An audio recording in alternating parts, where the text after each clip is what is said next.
All right, so communication equals empowerment. So if you're doing your civic duty, like fighting for justice, I mentioned earlier, sending a letter to your congressman or your congressperson, um, or a senator, or anyone in the halls of government, for example. You know, you want to be a decent communicator. I think that generally it's going to go farther, and generally, it's gonna resonate. I think with a broader swath of people, the better you are at communicating, at least in terms of writing and speaking as well, which are the two modes that we're talking about right now. Better relationships with yourself and others, which translates to less internal and external strife.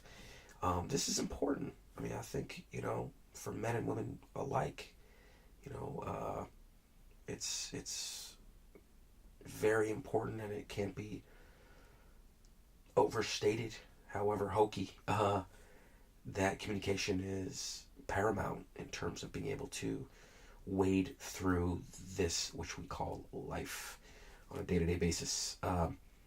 Better success at work, obviously, if you can communicate, what the problem is and how to solve the problem, and and all of that, and you know, then you're gonna generally fare better in the workplace. So, as a contrast, lack of effective communication skills is equal to disempowerment. Um, I, I, I do remember multiple managers telling me when I worked at a couple of different companies that communication is so important. And there was even one position that I had that was, pretty technical.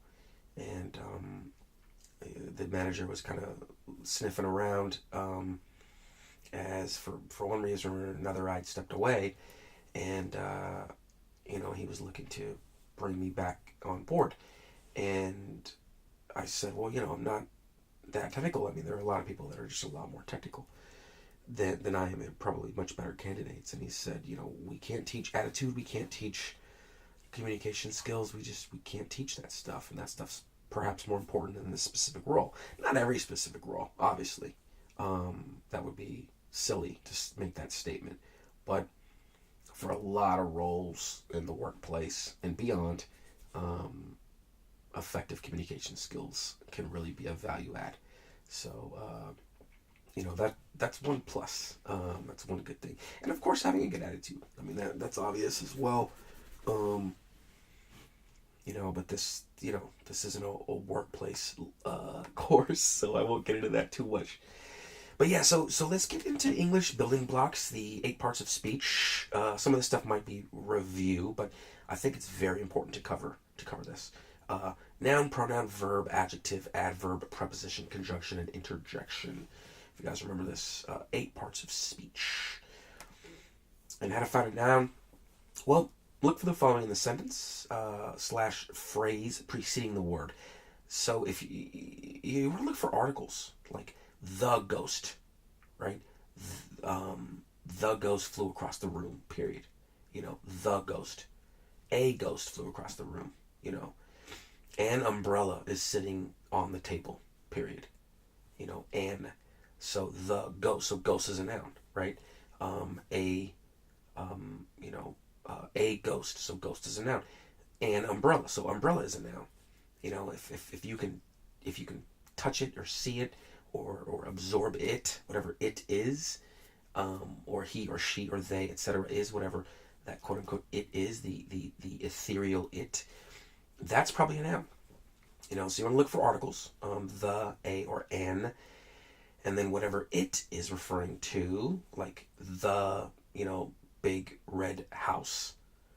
So big, big what, right? Red what?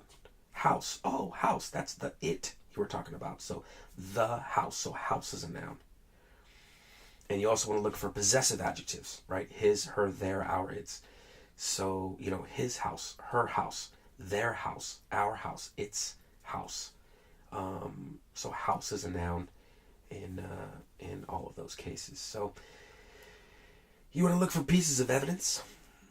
And articles and possessive adjectives are pieces of evidence that a noun is to follow, because we have to explain and or describe what it is. So that's really important, and hopefully that is helpful the next time you're looking for a noun and you're trying to really make a definitive statement. This is a noun or this is not a noun. Those are good pieces of evidence that can help you find a noun. Thank you very much.